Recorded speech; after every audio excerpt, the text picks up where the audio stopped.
അപ്പോൾ ഇന്ന് നമ്മൾ മൂന്നാളും കൂടി പെരിന്തൽമണ്ണ ഒന്ന് പോവുകയാണ്. വേറെ ഒന്നിനല്ല, ചേച്ചിൻ്റെ മേക്കപ്പ് ഒന്ന് ട്രയൽ ചെയ്ത് നോക്കാൻ വേണ്ടിയിട്ടാണ് പോകുന്നത്. പോണ വഴിക്ക് എനിക്കൊരു സാധനം കൊടുക്കാനുണ്ടായിരുന്നു, അതൊക്കെ കൊടുത്തതിന് ശേഷമാണ് നമ്മൾ പോകുന്നത്.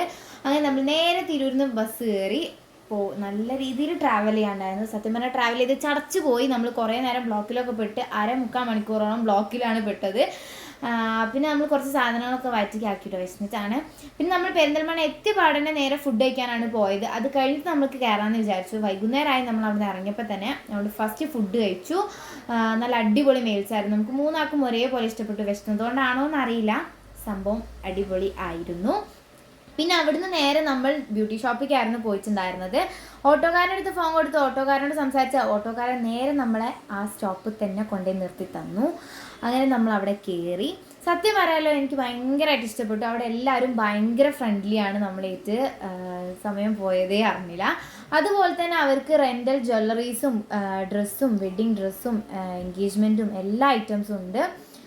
അടിപൊളി കളക്ഷൻസാണ്. അപ്പോൾ നിങ്ങൾക്ക് വേണമെന്നുണ്ടെങ്കിൽ എന്തായാലും അവരെ കോൺടാക്ട് ചെയ്യാൻ ഞാൻ അടിയിൽ അവരെ ഇൻസ്റ്റാഗ്രാം ID ഞാൻ കൊടുത്തിട്ടുണ്ട്.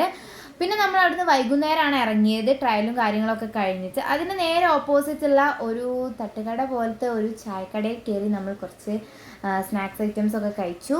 കട്ട്ലേറ്റും അതേപോലെ തന്നെ പൈനാപ്പിളിൻ്റെ എന്തൊരു സാധനമാണ്, കുഴപ്പമില്ല എന്ന് പറയാം. എനിക്ക് വലിയതായിട്ട് ഇഷ്ടപ്പെട്ടില്ല, ചേച്ചിക്ക് നന്നായിട്ട് ഇഷ്ടപ്പെട്ടിട്ടുണ്ടായിരുന്നു. പിന്നെ നമ്മളൊരു ചായയും കുടിച്ച് അവിടുന്ന് നേരെ ഇറങ്ങി. നമ്മൾ രാവിലെ ഇറങ്ങിയപ്പോൾ തൊട്ട് നമ്മൾ ഈ നേരം വരെ, ഞാൻ ഈ റെക്കോർഡ് ചെയ്യുന്നത് വരെ നല്ല രീതിയിൽ മഴ ഉണ്ടായിരുന്നു കേട്ടോ സത്യം പറഞ്ഞാൽ.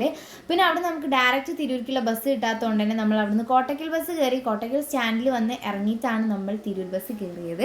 പോകുന്ന വഴിക്ക് പ്രകടനവും കാര്യങ്ങളൊക്കെ ഉണ്ടായിരുന്നു, August 15th ആയതുകൊണ്ട് തന്നെ. പിന്നെ നമ്മൾ നേരെ തിരൂർ വന്നിട്ട് ചപ്പൽ നോക്കാനാണ് പോയത്. പക്ഷേ ചപ്പലൊന്നും ചേച്ചിക്ക് ഇഷ്ടപ്പെട്ടില്ല. 2-3 കടയിൽ കയറിയിട്ട് പിന്നെ നമ്മൾ റെൻ്റൽ ജ്വല്ലറീസ് നോക്കി. അപ്പോൾ ഇന്നത്തേക്ക്